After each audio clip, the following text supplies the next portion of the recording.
Okay.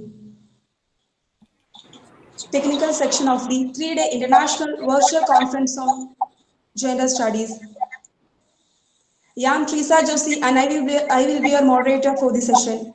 I welcome Dr. Alka Jain, Assistant Professor of English at Rani Lakshmi Bai Central Agricultural University, Jhansi.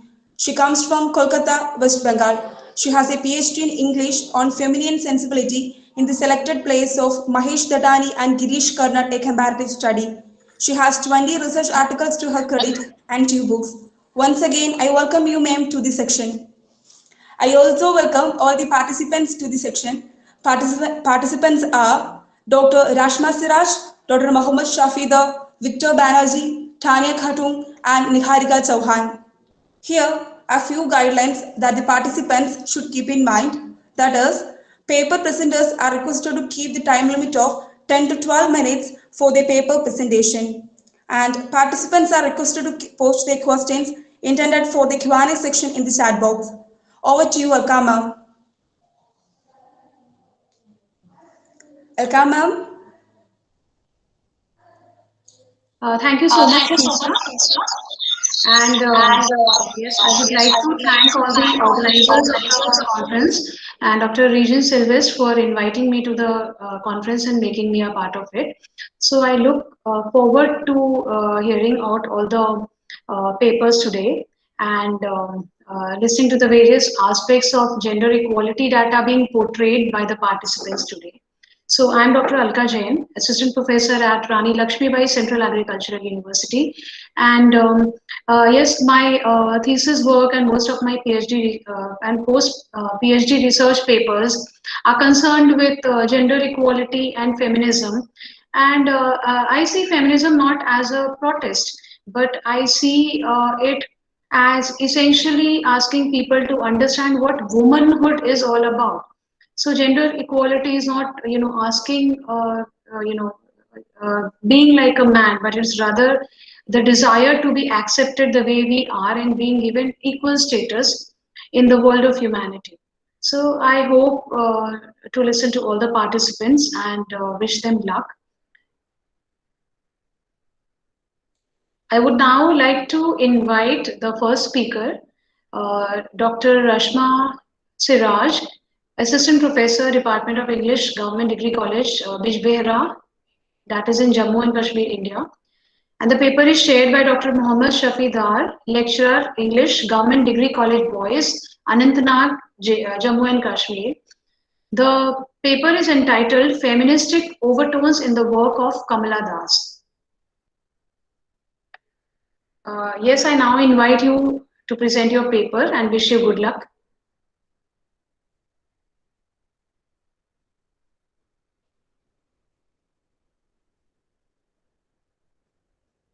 Are the resource persons here, please? Dr. I Rashma? think Yeah. he is not here. You can call the next person now. Okay, the next resource person is Victor Banerjee, coming from the School of Gender and Development Studies, IGNOU, New Delhi. The paper is entitled Fusing Male Cross-Dressing with Female Gaze through Vibhuti Bhushan Bandyopadhyay's A Short Story, Nosuamma and I. Yes, Victor Banerjee.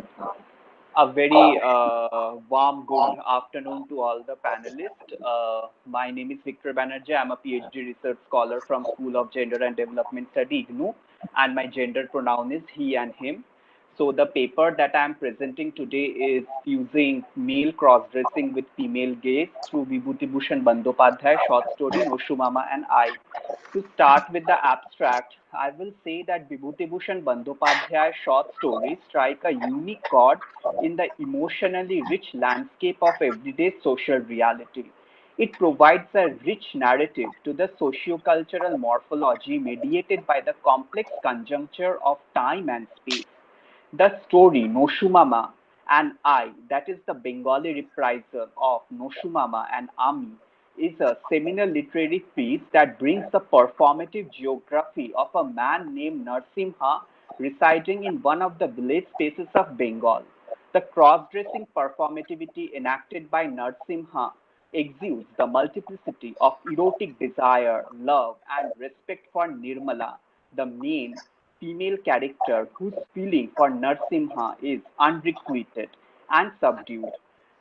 This paper highlights the complex emotional texture of cross-dressing and the transposition of the feminine to queer haptics, visual in this case through the textual and hermeneutic discourse. This paper also brings out the theoretical framework of Kozlovsky's novel gazing by navigating through the terrain of concealed desire manifested by the emotional schema. To start with the introduction now, the rich tapestry of sexuality is reinscribed by the performative geography of different bodies, in which acts the complex metaphor of silence surrounding the idyllic rural landscape produce a meta story weaving diverse reality mediated by the dynamic role played by temporal spaces.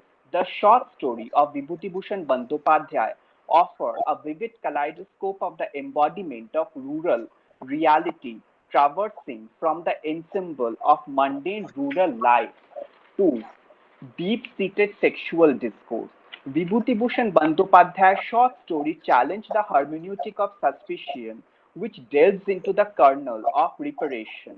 The rural utopia projected by him unsettled the traditional modes of customary roles and regulation by reproducing their niche that affirm the self-subjective interpretation of owning one's space through desire and unleashing their inner sexual landscape. The story Noshu Mama and I is a repertory of his famous compilation of various short stories. The singularity of this story is based on the rich texture of the simple yet complex narrative of two central characters, Narsimha and Nirmala, separated by the graded gender and caste difference. Irrespective to all the socio-cultural differences fostered by the village space, Nirmala, that is the female protagonist, has a deep visceral feeling of love and eroticism for Narsimha that she concealed to herself. With her psychosexual embodiment, she transcends the boundary of her inhibitions and fell in love with the feminine persona of Narsimha, thereby producing the butler's double discursive performativity. Vibhutibhushan Bandyopadhyaya brings out this subtle, delicate accounts by adhering to the discourse of ecriture feministic lens, that is, writing through the corpus of female Hellenistic issues, eloquently excavating the shifting subjectivity of Nirmala by thoroughly providing the emotional schemas of the arrays of Nirmala and Narsimha's character from adolescent to maturity. Vibhuti Bhushan Bandyopadhyay eloquently exhibit the critical epistemology of intimate enticement that place the body in the forefront, interlacing flesh with the body that becomes a marker of multiple emotion that rewrite a script lived and made intelligible from the gamuts of acts, gaze, and different mediums of haptics. By projecting the discourse of objective subjective materiality, Vibhutibhushan Bandyopadhyay elicits the ontology of one's interest, inclination, impulse, and sexual trajectory that does not exist independently. They are the complex interplay of self with other, which is contextualized, controlled, and defined in the different spatial scale of locale. The way cross-dressing enacted by Narasimha as penned by Vibhutibhushan Bandyopadhyay subtly amalgam the role of spirituality imprinted and engraving deeply in the conscious temperament for which he banishes his masculine normative role. The performativity of cross-dressing provides Narasimha with the desired protective sanctity, which is otherwise subdued by normative precepts. It enables him to root his queer eros by undoing and subverting his given gender role. The story eloquently holds the intertextual linkage of the female gaze, fixing and deconstructing her vision by navigating the emotional terrain of queer space that takes the subtle marker of queering act as self-fulfilling and liberating. The writer makes the female gaze fluid that is not only glued to the queering act and the feminization of bodily performativity of Narasimha, but the gaze transcends across the different epistemological bodies by downplaying the masculinity of her husband based on his occupation, working under his uncle operating a sweet shop. That gaze described nature with its pristine beauty that gave meaning to the emptiness of Nirmala. And that gaze interlinked two feminist body with the polar difference unifying into one embodiment mediated by time and collective sharing of pain and experience. By the meaningful inference of merging the panoply of shifting identity with multiple desire and voice, the subterranean currents of the geography of sexuality and body encode the semiotic of the spatial entity that is lived, experienced, deviated, and steered by an individual's perpetual endeavor to write their social script. Vibhuti Bhushan Bandyopadhyay incites the reader to critically engage and analyze his story through the wide spectrum of embodied cultural and socio-geographical practice that blend the complex metaphors of masculinity, queer subjectivity, the production of the emotional landscape, doing and undoing gendered performativity, and the plausibility of cementing and eroding multiple bonds in a common alignment. With his pensive portrayal of the richness of every character, he subtly brings out the pathos of the female gaze and her subjectivity who quest for finding meaning to her nothingness by haplessly falling for the soft touch of Narsimha. The soft touch is the manifestation of care and nurturance that symbiotically offer the protective sanctity for the normative discourse of patriarchy that is quoted often in the work of Sara Ahmed. Soft touch is the locus of subjective bedrock of feminist phenomenology, focusing on the nuances of the multitudes of truth and practices that mirror their lived reality.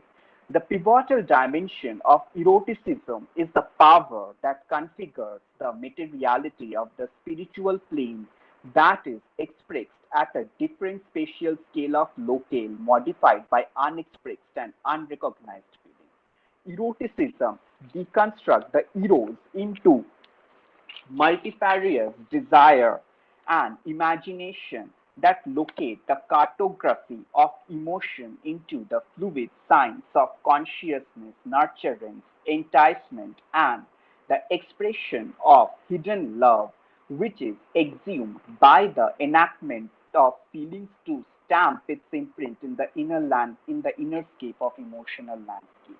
The paper aims to uncover the discursive continuum of haptics by integrating the materiality of space and place. It strives to focus on critical dialectics of gaze, producing the fluid temporality of emotional cartography that is done and undone by gender performativity. The primary question the paper strives to seek is underscoring how the reflexivity of the feminist gaze unfolding the critical and complex tapestry of different subjectivity shape the fluidity of emotional morphology in which the discourse of soft touch is made sensible and intelligible by the matrix of affective meaning. The central objective of this paper is to unravel and interpret the narrative texture of the text that amalgamates haptics and embody the essentiality of a female and queer gaze navigating through the emotional territory of space and place. It encompasses the trajectory of multiple discourse cutting through the morphology of village landscapes. Now, to come to the main body of the paper, I have divided my paper into two parts. That is, analyzing the mapping of the female gaze by embodying the critical haptics of desire, and second is constellating the emotional geography of queering and cross-dressing through female haptics and gaze. So to start with the first part, that is mapping the female gaze by embodying the critical haptics of desire, situated in the rustic space of Bengal, the story begins with the narrative of Nirmala, the female protagonist of the story, as she navigates the emotional territory while spending her leisure time at her nanny's place. She reminisces the days of soaking herself in the pristine life of rural utopia, roaming, roaming around idyllically and exploring the spaces surrounding by ponds and trees. Growing up in a rigid patriarchal family, she was supposed to conform to certain normative discourse, and henceforth She was supposed to don a certain type of comportment which was unquestionably enshrined on her identity for falling in the path of second sex. Contrary to her own home, she finds her protective sanctity in the house of a nanny where she subverts her normative performativity. Vibhuti Bhushan Bandyopadhyay subtly brings out the psycho-emotional spaces of young Nirmala in her adolescence with categorical tenderness by keeping the centrality of child psychoanalytical temperament. Young Nirmala founds two playmates, Atul Mama, whose strong gait and masculine persona with impressive erudition create an abstract solipsistic boundary between him and Nirmala, and the second one, Narsimha, whose soft masculinity, tenderness, and caring nature embodying his effeminacy bewitched her. With his effeminate gait, Nirmala found a mate that queered her own persona. In her inner landscape of Narsimha, she found a caring, amiable friend that interlaced her embodiment with the psychic persona of Narsimha, for which she used to address him as Noshu Mama. It is only by the psycho-emotic haptics of gaze and touch during games she was slowly driven towards him. His feminine become a simulacrum of an alter ego of a feminine persona for Nirmala through which she could interlink her visceral space to curb out the critical dynamics of desire and eros. Vibhuti-Bhushan Bandyopadhyay eloquently and pensively bring out the significant panoply of this delicate emotion that give a distinct substantial standpoint to each corpus. It is imperative to bring out the critical lens of the role of temporality that emphasizes a gamut of emotion Nirmala and Narsima underwent through the contextuality of space and place as the story proceeds. With the shifting scene, as Nirmala reached adulthood, she tied the nuptial knot with a man thrice her age and a patient of infirmity having gastric disorder. The puritanical sacrosanct institution of marriage with the subterranean current of patriarchy subduing her voice to conform under the normative base proud the superstructure of comportment and disciplinary discourse was eloquently penned by Vibhuti Bhushan Bandyopadhyay. Post marriage, when she discovered the truth, she had no other backup except to comply with the precepts enshrined by her in laws. Delving the fragments of the rich tapestry of fluid emotional geography, Vibhuti Bhushan Bandyopadhyay subtly brings out the texture of Nirmala's inner landscape by offering the canvas of different circumstances and reinscribe the process through which she negotiated her space with multiple performativity.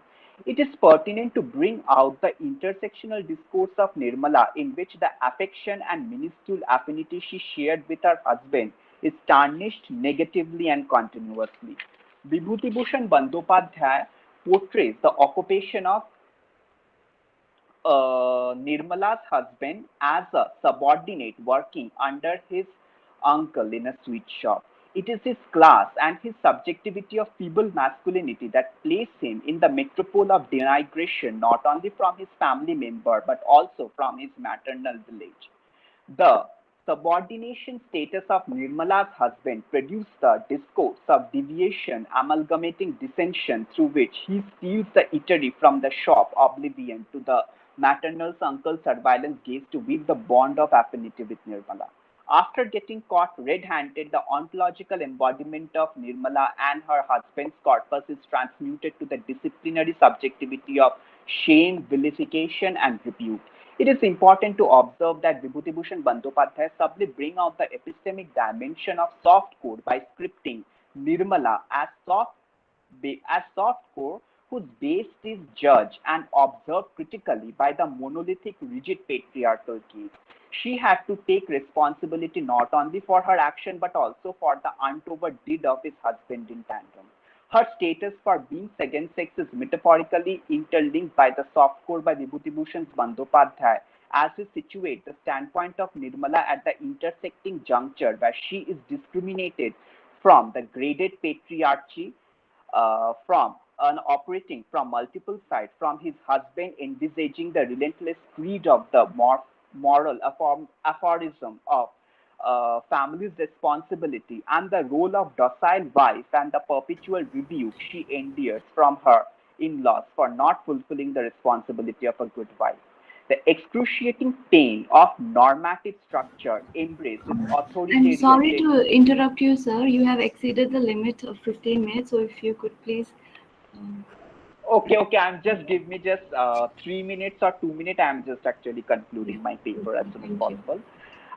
So I'm sorry that I have to actually miss out the major part. So I'm just concluding the story that the story Noshumama and I weave a delicate tapestry of a rich narrative of the haptics embodying the subtlety of desire, subdued feeling, the philosophy of emotion, and queering the embodiment through performativity and enactment of different roles mediated by the dyad of time and space. Each character produces a meta reality that unfolds stories within a story, transcending within the socio-cultural and the geographical context of the village space. The steering of normative gender discourse, the perpetual production of newer affective identitarian discourse entail a newer form of ontological subjectivity. It manifests the subversion of gender role and sprouting the seeds of the queering the base of body materiality, which is mediated by spirituality, offer a different kind of superstructure. And it has been eloquently penned by the literary maestro of Bengal, that is Vibhuti Bhushan Bandyopadhyay. Thank you. Yeah, I'm done, actually. Thank you so much, Victor, for your presentation of the paper.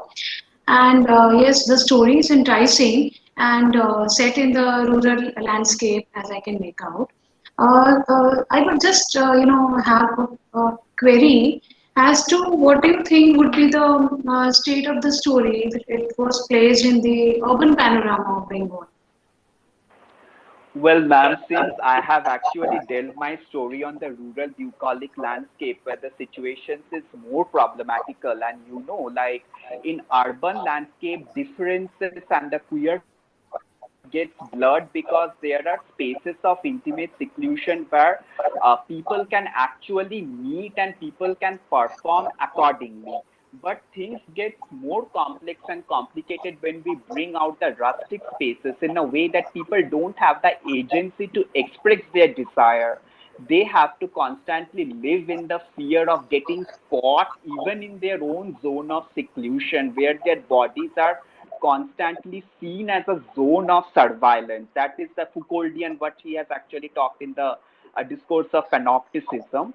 So a lot of the work has been actually done in the urban spaces because there are many Bengali literateurs who have done a wonderful work in understanding how this homoerotic or say the queer intimacy operate not just in the public places but also in the home.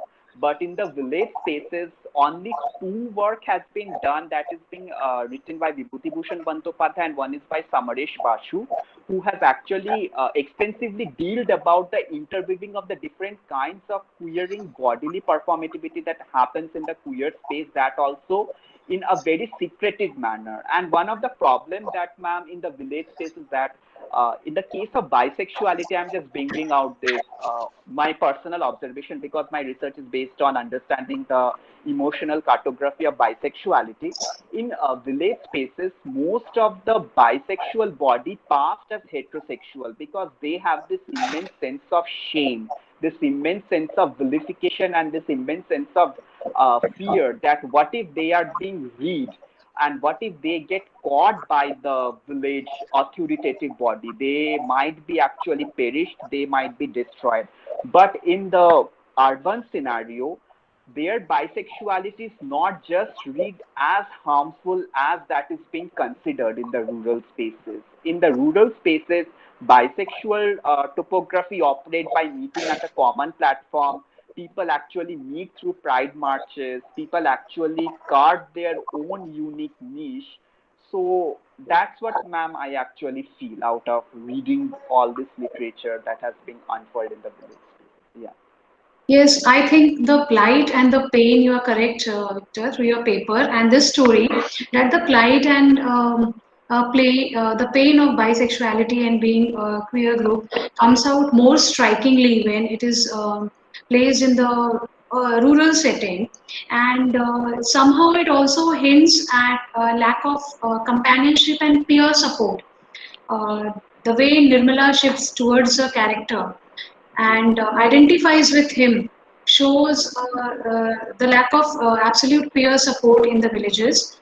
And you have come up with a good paper, and I appreciate your effort and congratulate you on presenting this paper here. Thank you so much for Thank you, your ma'am. Thank you so responses much, ma'am. Thank you so much. and your answer.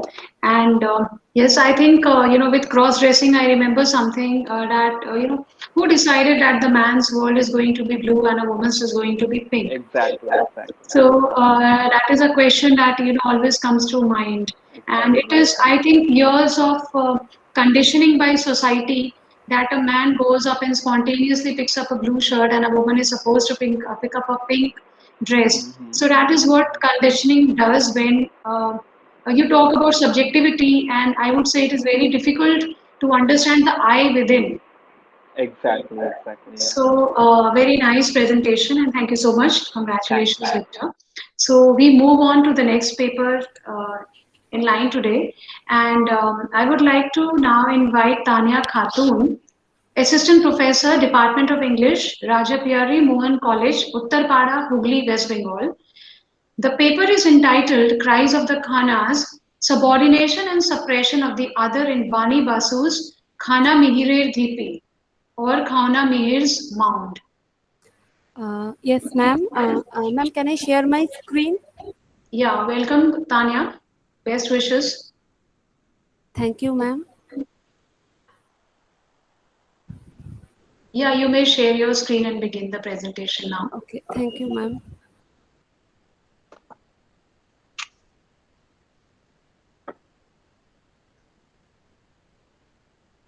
Ma'am, is my screen visible? Yes, yes, it is. Okay, thank you, ma'am. Good afternoon, everyone. I am Tania Khatun, Assistant Professor in the Department of English at Raja Piyari Mohan College, which is in West Bengal, India. And my topic for today's presentation is Cries of the Khanas, Subordination and Suppression of the Other in Bani Basu's Khana Mihire Dhipi or Khana Mihir's Mound. Now, subordination and suppression of women are ages old problems that they are confronting in their daily life. Subordination of women means the inferior position of women to men. It refers to their lack of access to resources and decision making and to the patriarchal domination that women are subjected to in most societies. The feeling of powerlessness, discrimination, and experience of limited self esteem and self confidence contribute to the subordination of women and thus lead to their suppression. Now, as a dominant social system, patriarchy presupposes the natural superiority of male over female, and it has chained all the potentials of women through the ages and made them a goddess of sacrifice in the name of family, marriage, and motherhood. Now, Gerda Lerner, in her book, The Creation of Patriarchy, stated that the use of the word subordination has distinct advantages. And in this regard, I quote from the book itself.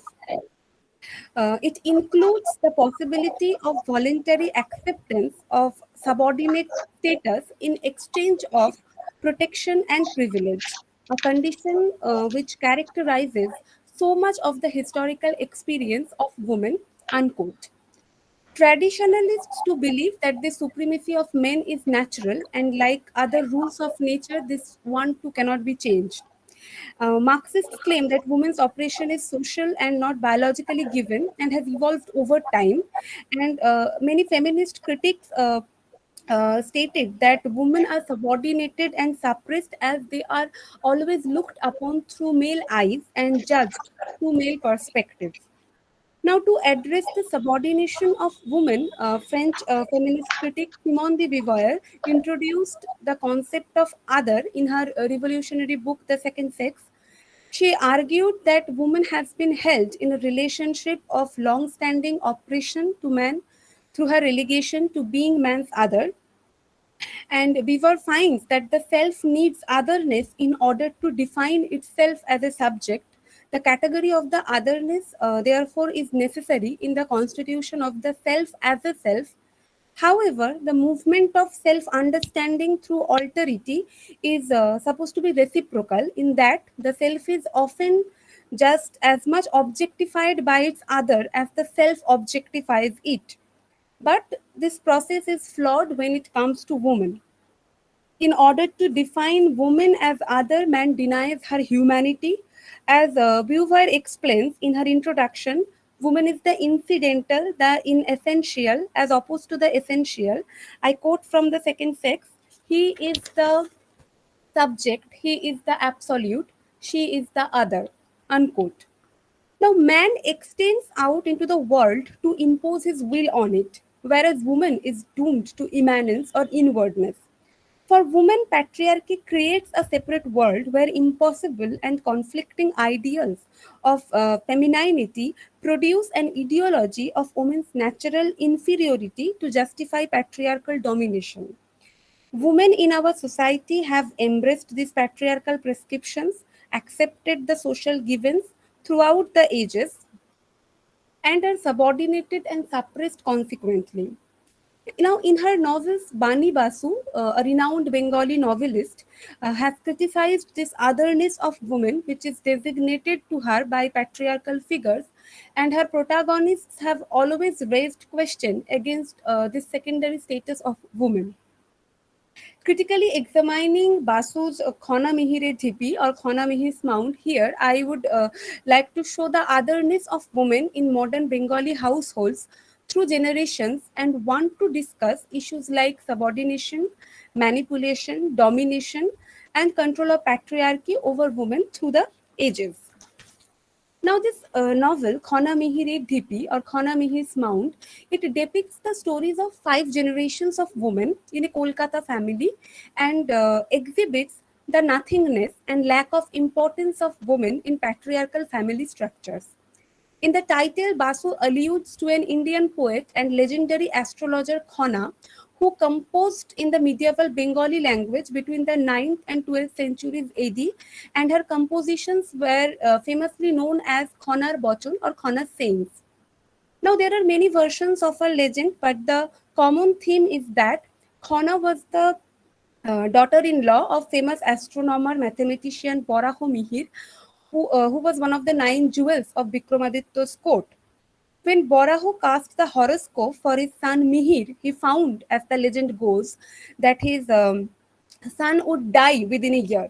He abandoned the child inside a vessel and let it flow with the river. But Mihir was rescued, and later he married Khana, and they traveled together to his homeland to face his father. Through her prodigious talent, Khana deduced Mihir's abandonment as a misinterpretation of scriptures and the divination discipline on his father's part. Khana exceeded Boraho with her acumen, wit, and factual soundness, and later in the court of Vikramaditya, she defeated both her father-in-law and her husband in a debate. Now, humiliated and affronted, Borahomihir perceived her as a contemptuous threat to both his morally and scholarly sacrosanct authority, and ordered her tongue to be severed to silence her talent. So we can see that Khana is the victim of male chauvinism and domination and their heinous bigotry attitudes. Now, in this novel, Ranjavati, Basu's protagonist, referring to Khana, states about the status of women in this male dominated society. And she also raises a question towards this subordinated and suppressed, fated fate of women through the ages. I quote from the novel: what is that ultimate first principle, Khana? Tell me. For what have you and I and all of us? Why is it that what should be eternal so distressed? Unquote.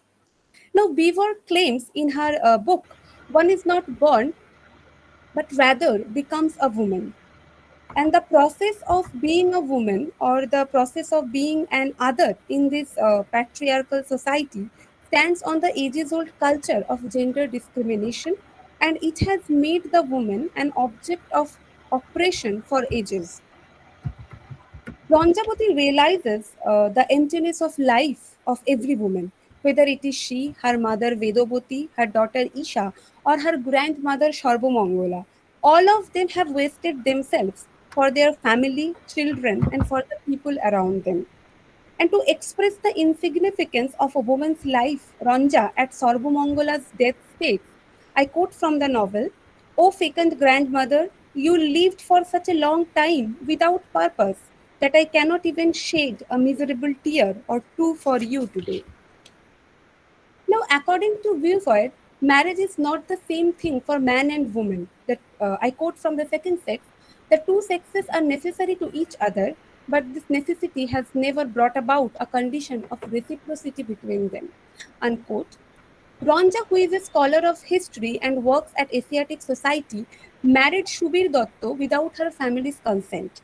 Ronja is a modern working woman and an earning member of the family, but patriarchy accepts the inferiority of wives, not their transcendence. So, in the relationship, Ronja is always an other to Shubir.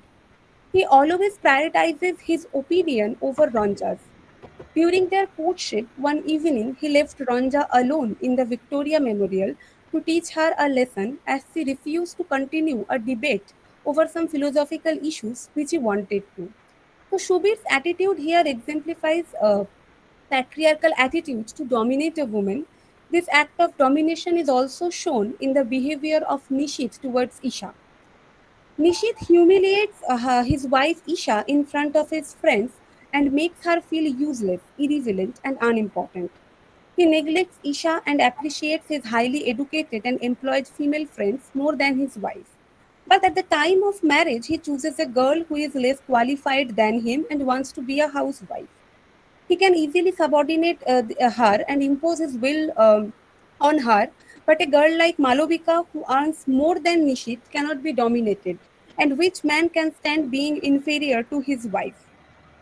To Nishit, Isha is an object of possession, and when she refuses to follow his will, he threatens her by saying, I will throw you out of this house. It proves that in a male dominated society, women have no place of their own. If Ronja and Shubir were to separate, Ronja has to leave the house. And in the case of Bedovati, her husband's uh, house was sold without her consent, and she had to live in her son's house where, I quote from the text, she could make lifelong use of their possessions, but she had no other rights over them. Unquote. Patriarchy prevents women into the world of immanence, either by oppression or by manipulation. Hona could challenge the supremacy of Borahumihit, so she was brutally silenced. Ronja rejected the offers of research from abroad to satisfy her husband's male ego and to take care her children and family. Patriarchy has used family, marriage, motherhood as weapons to restrict them into the world of other and manipulates them to accept this inferiority and to conform to the male figures of the society. Now, Ronja's grandmother, Shorbo Mongola, is the best example of that. She had the mental strength and confidence and personality to challenge patriarchy, but instead of establishing herself as an individual, she throughout her life served her husband, her sons, and all the male figures of her family. She had the intelligence to be an equal to them, but she was happy to be the second to them. Thus, women have grown up with the idea of inferiority, with the idea of being an other in the family, and their contributions are always considered as inessential, useless, or secondary to men. Honamehiri Tipi reflects the idea that women, either a housewife dependent to their husbands and sons, or a working woman, an earning member of the family, cannot shatter the chains of patriarchy and come out from the world of the other. Patriarchy normalizes male supremacy and suppresses any kind of violation of male authority. Honor's silence brought about a change in the psyche of all women. If I quote from the novel, if you want to survive, live in silence. Of course, you will learn things, recipes, laundry lists, the alphabet for your children. Stash your wishes and objections in the trunk. So, in this novel, Basu is trying to find the ways to end this ages old oppression and discrimination of women and to elevate them from their subordinated status. In a male-female relationship, there must be a reciprocity, and instead of imposing and controlling, mutual understanding can be a solution to this. So, as Ronja at the last chapter said to Nishit, I quote from the novel: evolution has given human beings two powers. One is intelligence, and the other is empathy. From empathy comes relationships, love, values, helping each other rise higher, delve deeper, even deeper. Unquote. So, women like Ronja Isha prove that they are not objects to be chained, and in spite of all the miseries that they have gone through, they keep questioning the double standards of this society and have the courage to disregard the eternal authority of men and say, um, I quote from the text: if the eternal path of human possibilities has to be kept open, the eternal inhuman fetters must be severed too. Unquote. And with this, here I end my paper. Thank you.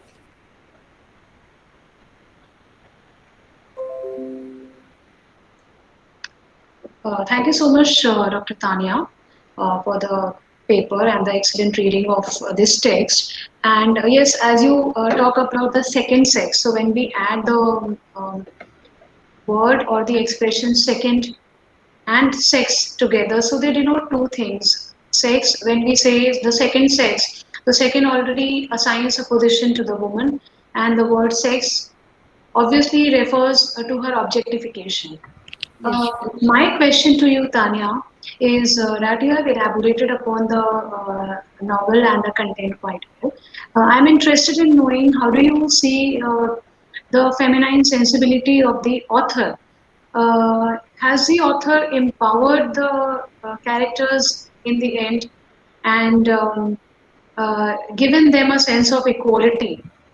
Or does she leave them questioning patriarchy and without being an active participant in the change?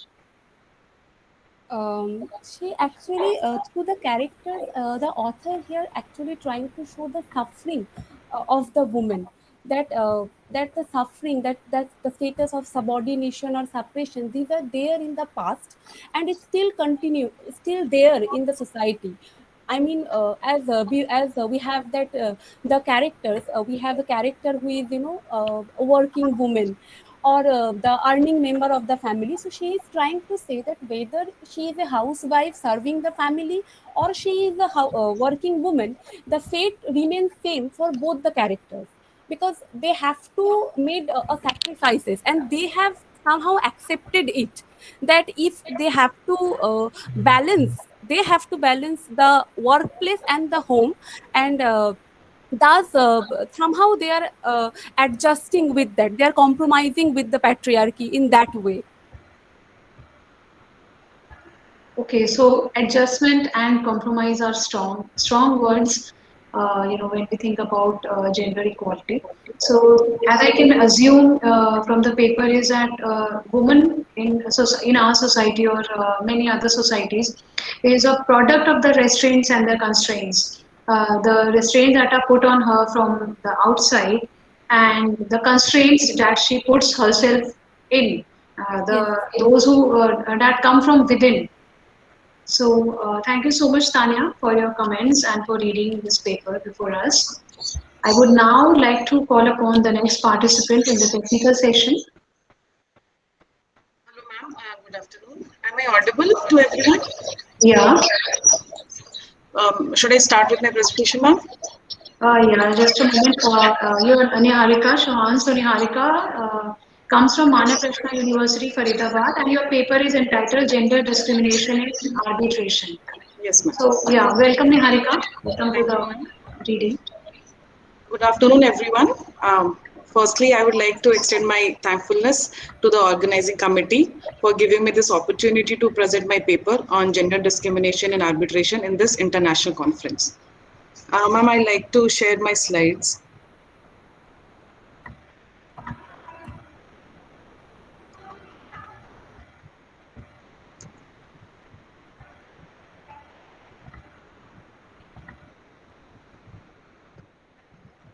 Ma'am, is my slide visible? No, not yet.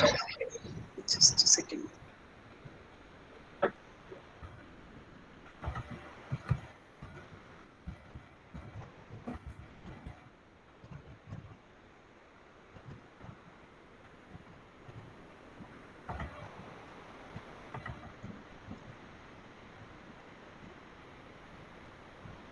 Ma'am, is it now visible?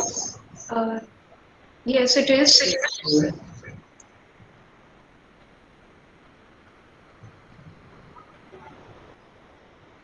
Yeah, I it think is fine. It is fine now. Yes. yes. So, ma'am, in recent times, there is a rapid increase in international arbitration, and especially during this COVID time, pandemic, the demand of arbitration as an alternate dispute resolution has grown leaps and bounds. In I'm order to sorry, handle, Niharika. Niharika, just a moment, please. Your slides yes, are not visible. Yeah, okay. yes, it's okay now.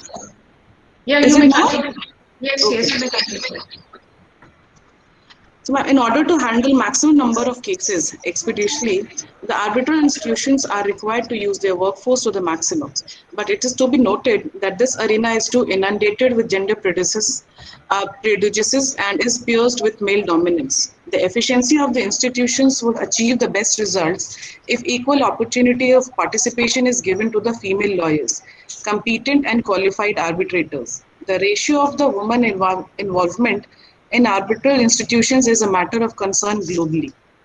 Gender inequalities in the workplace has been persistent for decades and not much measures have been taken to address the same. With the inception of feminism, debates over gender equality and women participation has increased. However, the arbitral institutions as well as the courts clearly manifest gender discrimination. Despite India being signatory to numerous international conventions dealing with women empowerment issues, and there is no denial that gender equality is far from being achieved in India. The arbitral institutions in India do not proactively appoint females to run the proceedings, neither they provide equal opportunities to women internally as compared to their male counterparts.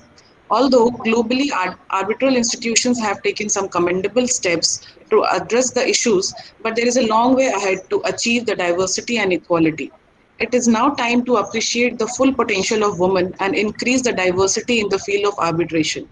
For example, the ERA Pledge, the Alliance for Equality and Dispute Resolution, the United Nations Sustainable Development Goals, and the Arbitral Woman are some of the are some to be named steps which have been taken to address the issue of discrimination.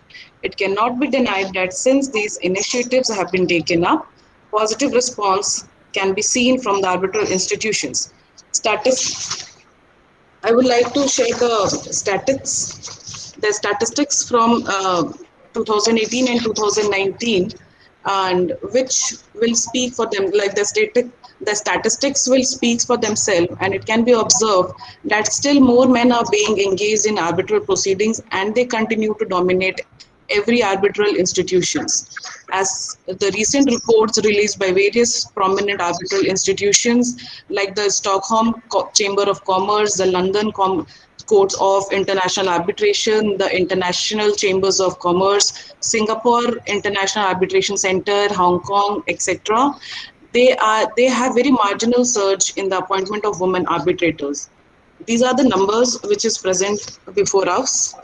We can see like in 2018, the numbers in comparison to 2018, the numbers rose in 2019, except in the case of Vienna International Arbitration, where the numbers got decreased. And we need to appreciate that other countries are taking a lot of initiatives and they are trying to incorporate more and more female participation in the arbitration regime, and but situation in India is still far from achievable. Singapore International Arbitration Center has more than 100 experienced arbitrators in various areas of energy, engineering, procurement and construction for more than 25 jurisdictions. But when it comes to India, out of 36 arbitrators on panel, there are just 4 female arbitrators.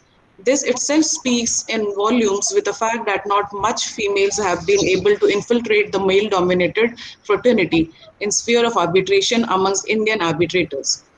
In Indian arbitration, male arbitrators outnumber females by a massive ratio. If we see the panel of arbitrators at Delhi International Arbitration Center, it gives a very clear picture about the disparity between the genders. Out of total 480 arbitrators upon the panel, there are just 41 female arbitrators in Delhi International Arbitration Center.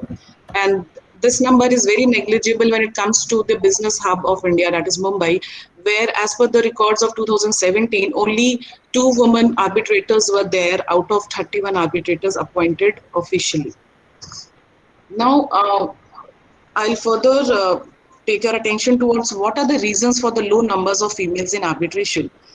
These are like lack of opportunities, the unconscious and the conscious bias, sexism, sexual harassment at the workplace, lack of mentorship and the role model, lack of transparency in the selection of arbitrators, lack of networking opportunities, and many more. These are some to be named, which I think is making the women participation is a hurdle.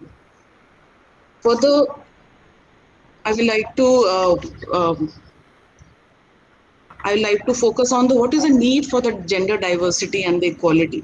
Like each human being has a different sense of understanding same or similar given facts and circumstances. It is the manner that we perceive a thing that makes us all unique and different from each other.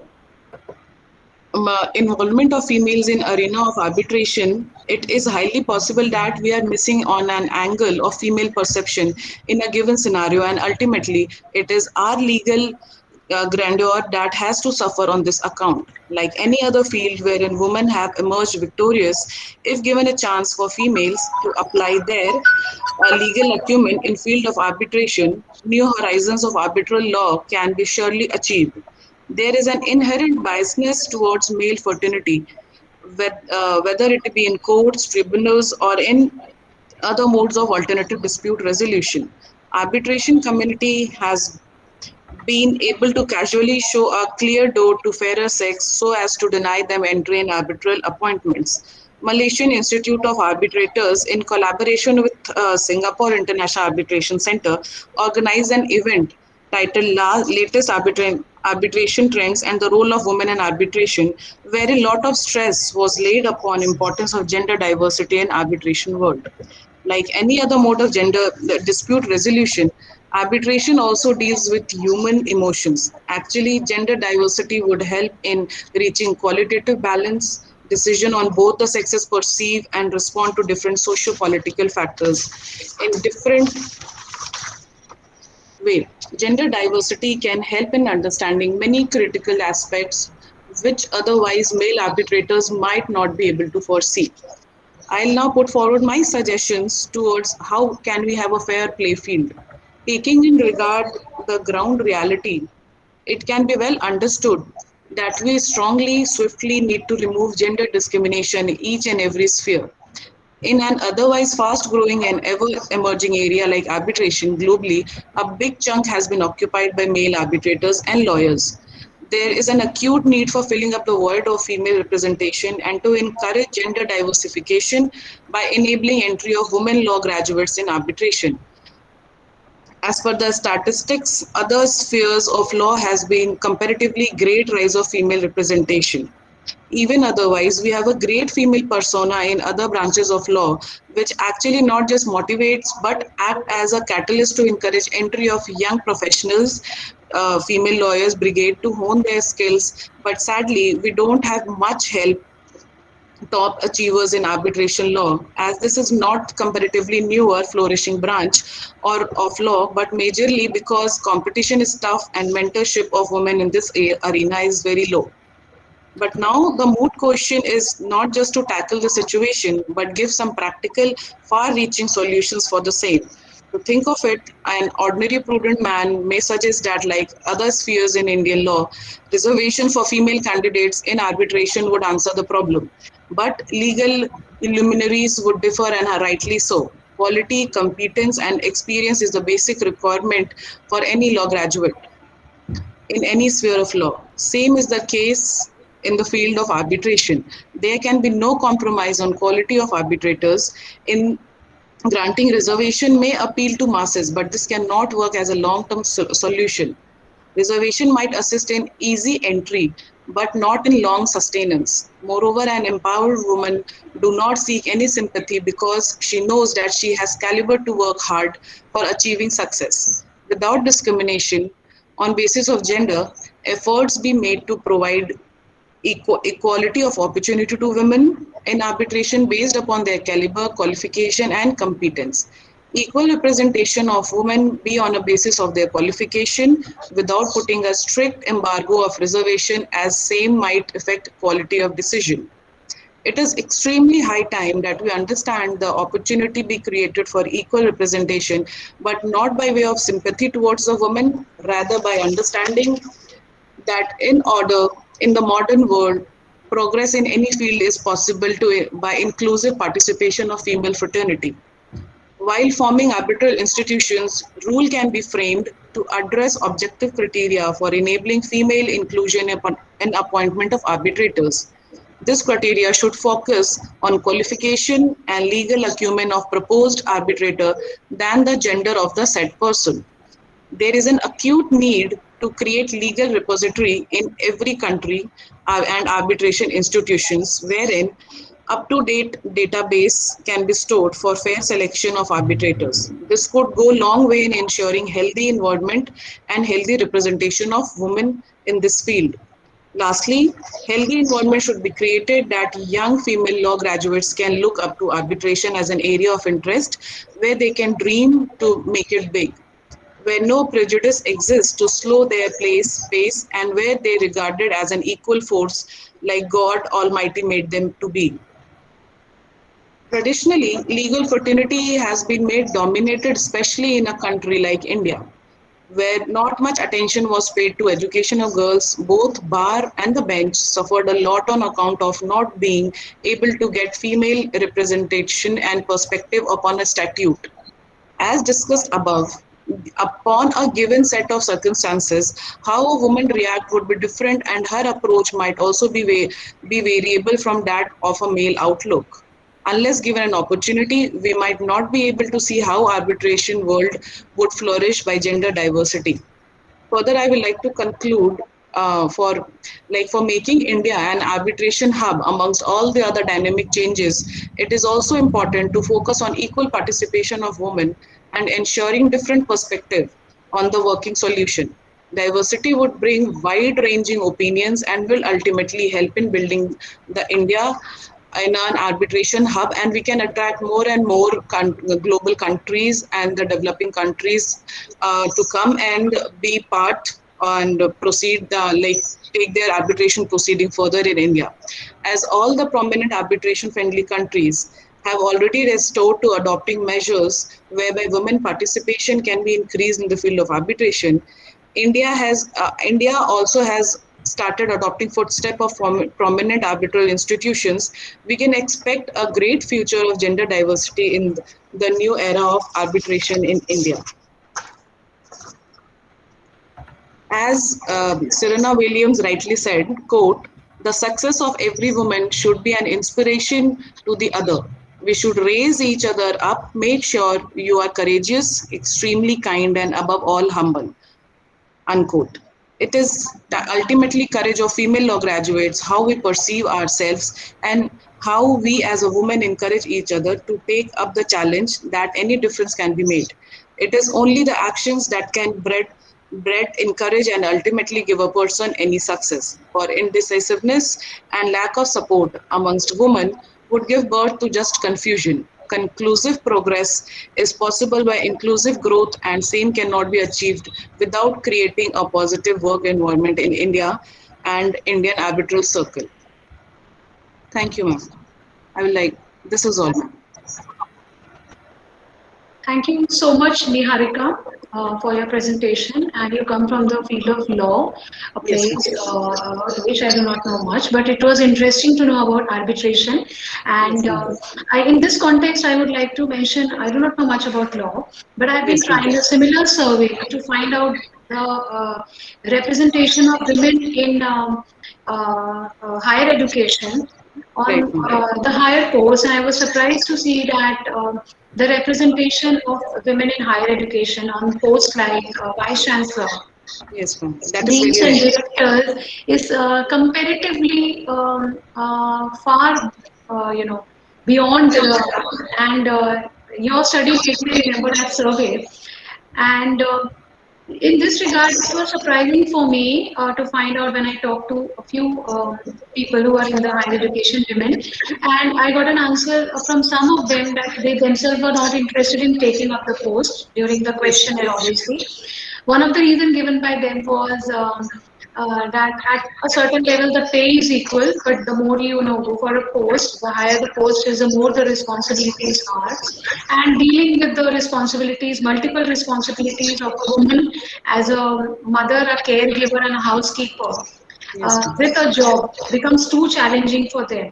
So somewhere we realize the debilitating factor but yes, this is one factor, the personal, this thing. But I believe that a developing nation like ours must give, equal opportunity, regardless of gender difference or ethnicity or anything Great. like that. So your topic was very enlightening for us, and thank you so much for your participation and presentation, Thank you Niharika. so much, ma'am. Thank you Thank you so so much. much. Uh, there is a question, I think, from Yes, ma'am. yeah, Mr. Kailash. Uh, Hello, ma'am. I want to ask that can you explain what are the causes that affect the arbitration, like reservation? How it affect the arbitration? Sir, reservation, as we can see, sir, as of now, also everywhere, like in higher posts, like I'm from a law background, and when I come across judges, with very due regard and respect, I would say, like those who have been selected by through the reservation category, because they have to clear the exam with a very less, some marks. So what happens, like the intelligence and the way of handling the matters and the cases is very different from the others, like who are from, non-reserved category.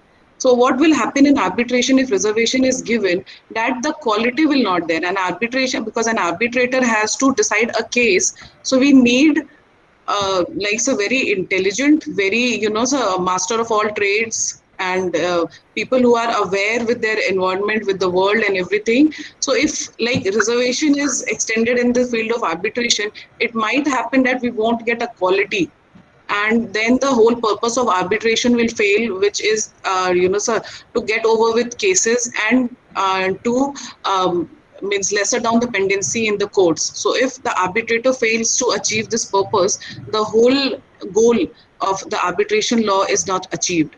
So I means this is my personal opinion, sir.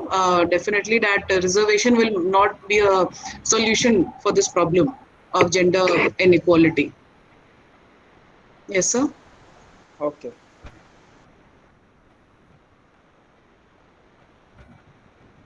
Ma'am, you're muted, ma'am. Can you please? Thank you so much, Mr. Kailash, and thank you so much, Niharika, for your My pleasure. presentation. My pleasure. I think there is one last participant left in the technical session.